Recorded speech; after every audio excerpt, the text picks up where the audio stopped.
Hey, Doug Ford. Until you change this landlord tenant board hearing and the way these things go, your housing issues are not going anywhere.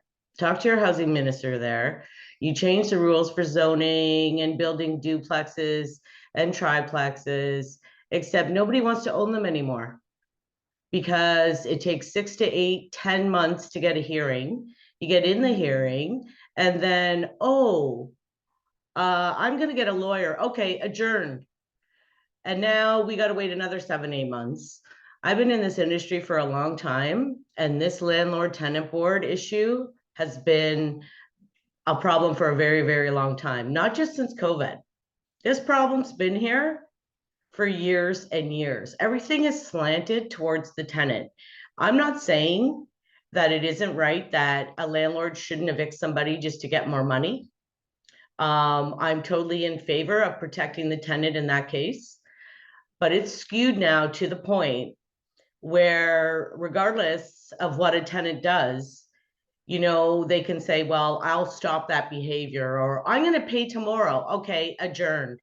Like it takes 2 or 3 court dates, even if they are in arrears for 8, 9, 10 months or a year. You never ever can get an eviction on one court date, which means you're waiting over a year because each court date takes so long. So I implore you and the housing minister, watch some court.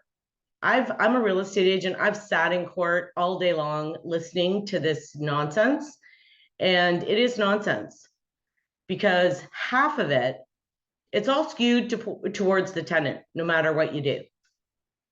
And a landlord is lying, but the tenant is telling the truth. Like, I'm not saying all tenants are bad. Some of them are great. They take care of the property, they pay their rent early. Not everybody's bad.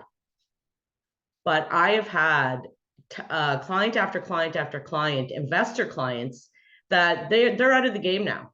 They don't even want to be in the game anymore because they've lost so much money, their property is ruined, and nobody addresses it. I don't understand this.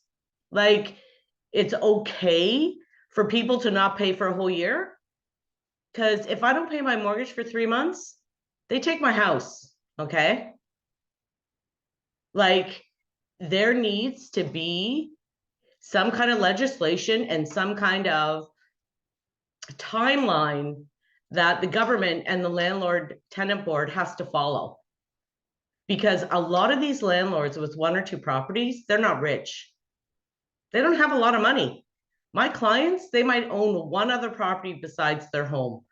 And if they don't get that rent, they can't pay their mortgage payments. They're living off lines of credit cards. Like, the assumption is that all the landlords are rich. They all have this money. They can go 8 months, 10 months without rent. It's not true. Anybody with a lot of money, let me tell you, is into commercial. They're not even bothering with tenants and residential real estate because it's too much trouble. Because you cannot get people evicted. Well, you might, but it takes 1.5 to 2 years. And I mean, I don't know exactly, Mr. Ford, what you make, but if you had to pay another $2,000-3,000 a month because somebody wasn't paying, could you do it? You probably could. But us normal, everyday, average people, we can't do that. So, I mean, I think you really, really need to look at this. It's a huge issue, and you're losing landlords by the thousands in Ontario. And not all other provinces are like this. Like, I understand you're protecting the tenants, and I am in total agreement with that. But who protects the landlords? Not you, and not this government.